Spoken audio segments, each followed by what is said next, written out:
अमेरिकी उपराष्ट्रपति JD Vance का बहुत बड़ा बयान आ गया है। आतंकियों को मार गिराने में भारत की मदद करे पाकिस्तान, यह अमेरिका ने कह दिया है। पाकिस्तान की जमीन पर आतंकियों को मिलकर मारे, यह जेडी वेंस अमेरिका के उपराष्ट्रपति ने कहा है। भारत पाकिस्तान दोनों के साथ अमेरिका संपर्क में है, यह भी अमेरिका के उपराष्ट्रपति ने कहा है। यह बहुत बड़ा बयान है जेडी वेंस का, क्योंकि वो अगर ये कह रहे हैं कि भाई भारत के साथ मिलकर आतंकियों को खत्म करो अपनी जमीन पर, यानी दो बड़ी बातें अमेरिका मान रहा है और पाकिस्तान और दुनिया को कह रहा है कि भाई पाकिस्तान में ही आतंकी हैं, ये तय हो चुका है। और पहलगाम हमले के पीछे पाकिस्तान था, वहां के आतंकी थे, ये भी एक तरीके से अमेरिका ने मान लिया है। और पाकिस्तान का खून सूख गया होगा, क्योंकि भारत ठोकेगा, ये बात जेडी वेंस ने भी मान ली है।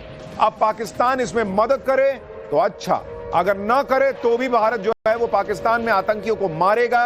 ये अमेरिका ने भी सिग्नल दे दिया है कि इससे अच्छा है कि मोदी अकेले मारे, जाओ मोदी के साथ मदद करो और अपने यहां के आतंकियों को मारो। यानी अमेरिका ने मुहर लगा दी है कि पाकिस्तान में ही आतंकी हैं।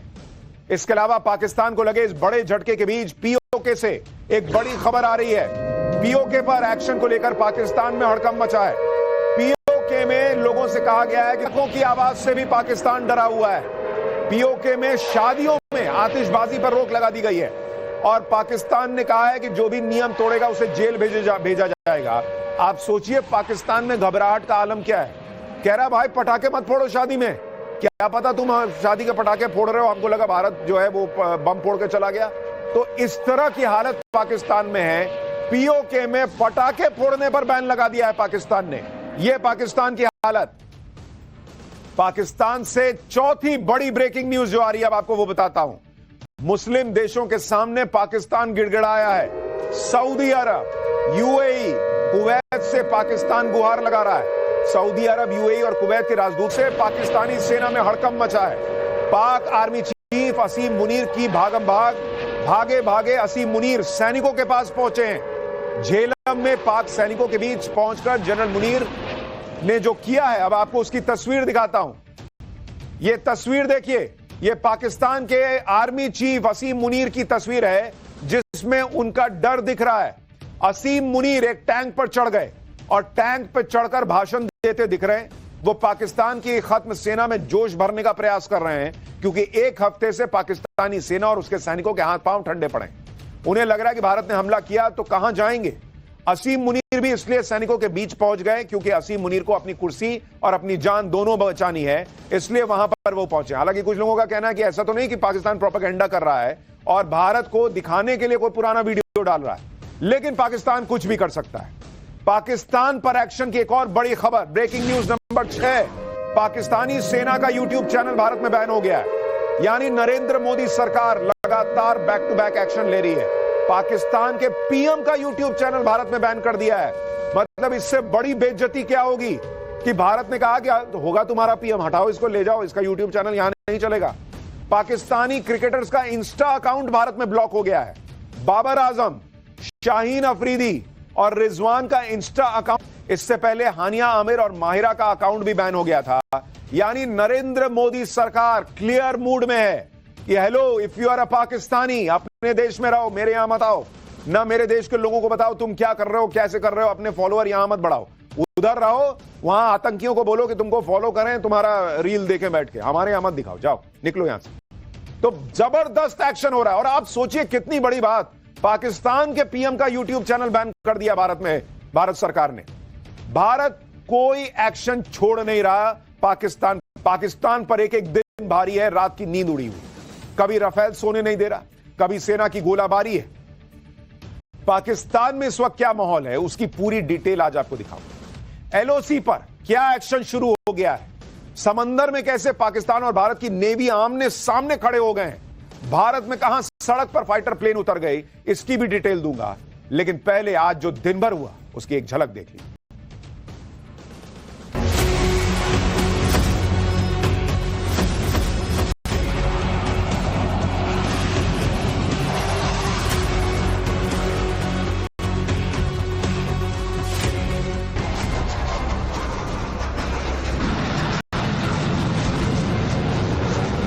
और आज का ये इवेंट कई लोगों की नींद हराम कर देगा। People are accepting his leadership. That is the greatness of Narendra Modi ji.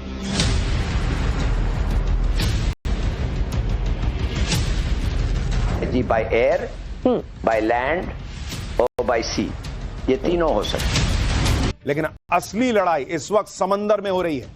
समंदर में भारत और पाकिस्तान बिल्कुल आमने सामने हैं। भारतीय नौसेना गुजरात तट के पास युद्धाभ्यास कर रही है, उधर पाकिस्तान की सेना भी समंदर में युद्धाभ्यास कर रही है।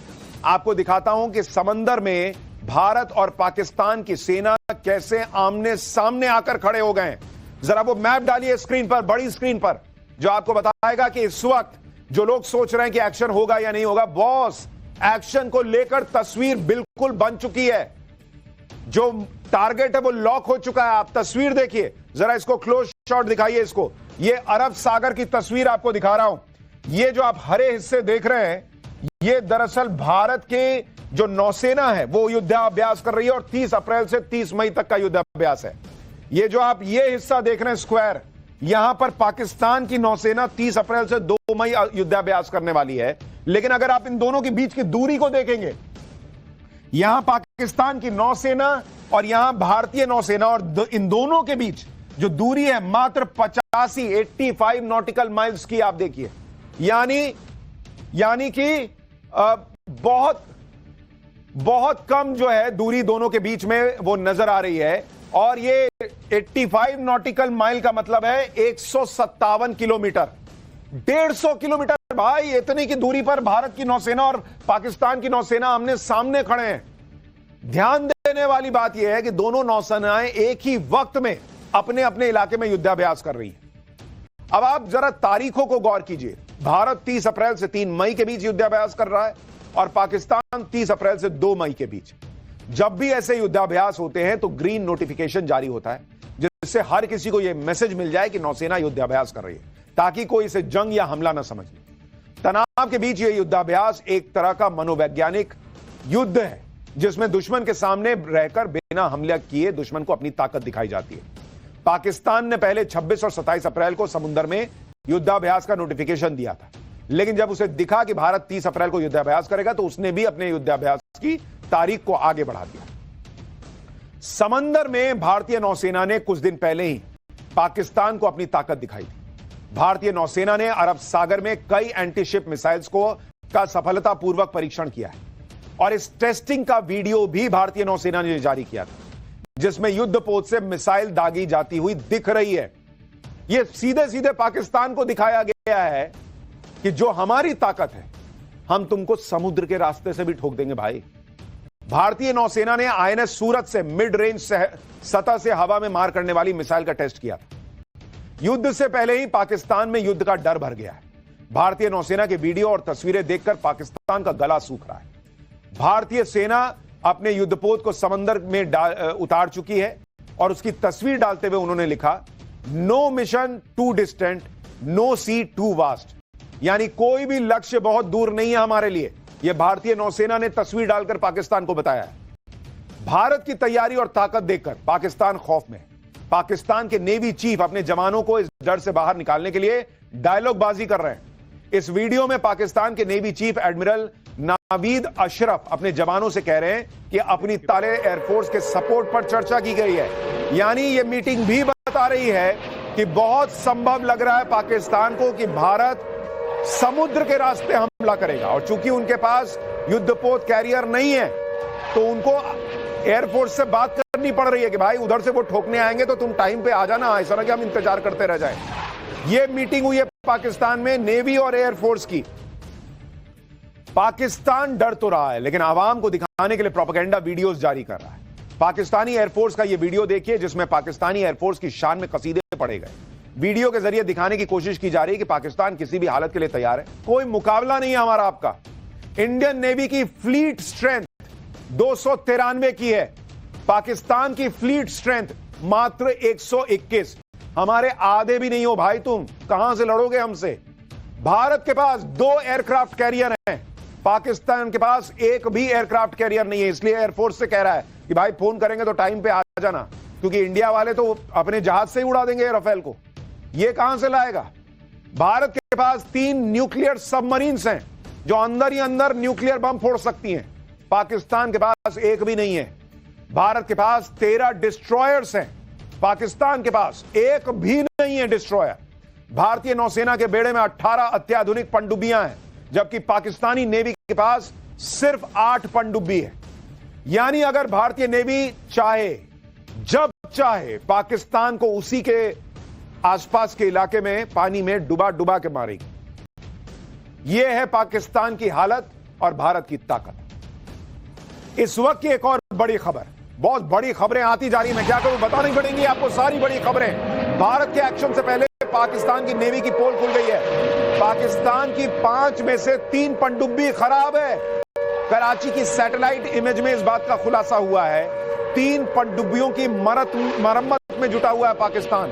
पाकिस्तान की सिर्फ 2 पनडुब्बियां ही ऑपरेशनल हैं। आप सोचिए क्या हालत है पाकिस्तान की। वैसे ही वो भारत की नेवी के सामने टिक नहीं सकता।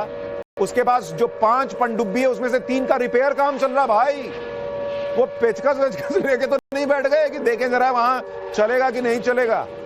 आपको सैटेलाइट तस्वीरें दिखाता हूं कि पाकिस्तानी नेवी की सबमरीन किस हालत में। आप देखिए ये सैटेलाइट इमेज पाकिस्तान के कराची नेवल बेस की है, जहां 3 सबमरीन खड़ी दिख रही है। इनमें मरम्मत का काम चल रहा है भाई। कुल 5 में से 2 ही सबमरीन ऑपरेशनल है।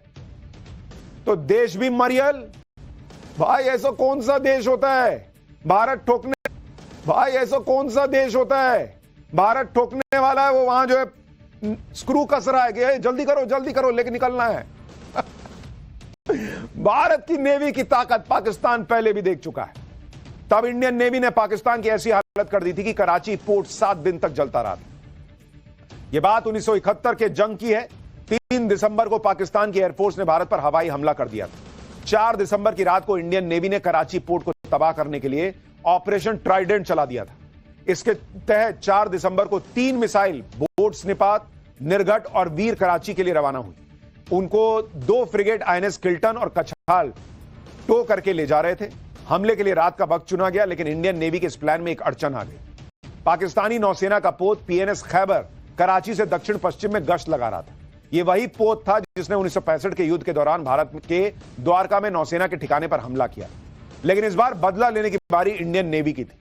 INS निपात ने मिसाइल से हमला करके पाकिस्तानी नेवी के युद्धपोत को डुबा दिया। इसके बाद इंडियन नेवी का सामना पाकिस्तान के एक और जहाज से हुआ। इंडियन नेवी ने पाकिस्तान के कार्गो वीनस चैलेंजर को भी अपने हमले में बर्बाद कर दिया।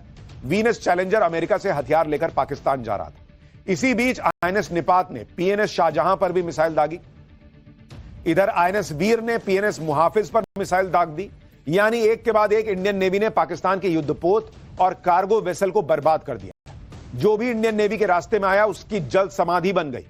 अब बारी थी कराची पोर्ट की, जहां नेवी का हेडक्वार्टर था और दूसरी तेल का भंडार। INS निपाट के मिसाइल अटैक से केमारी ऑयल टर्मिनल पर हमला हुआ। दावा है कि पाकिस्तान के ऑयल रिजर्व का 50% इसी टर्मिनल पर था। तेल भंडार में आग लगी और कराची पोर्ट 7 दिन तक धुआं होता रहा। इस पूरे ऑपरेशन में भारत का कोई नुकसान नहीं हुआ था, जबकि पाकिस्तान के कई जवान, उसके युद्धपोत तबाह हो गए थे। तेल टैंक तबाह हो गए थे। 4 दिसंबर को शुरू हुए इस ऑपरेशन की वजह से ही हर साल 4 दिसंबर को नेवी डे मनाया जाता है। पाकिस्तान 1971 की मार भूला नहीं होगा। उस वक्त इंडियन नेवी ने एक तरह से कराची पोर्ट पर नाकेबंदी कर दी थी और पाकिस्तान कुछ नहीं, ना 1971 में टिका था ना अब टिक सकता है। अब आपको इंडियन एयरफोर्स की ताकत दिखाता हूं, जिसे देखकर आज पाकिस्तान की सांसें ऊपर नीचे हो रही होंगी। मुनीर कह रहा होगा कोई ठंडा पानी पिलाओ यार।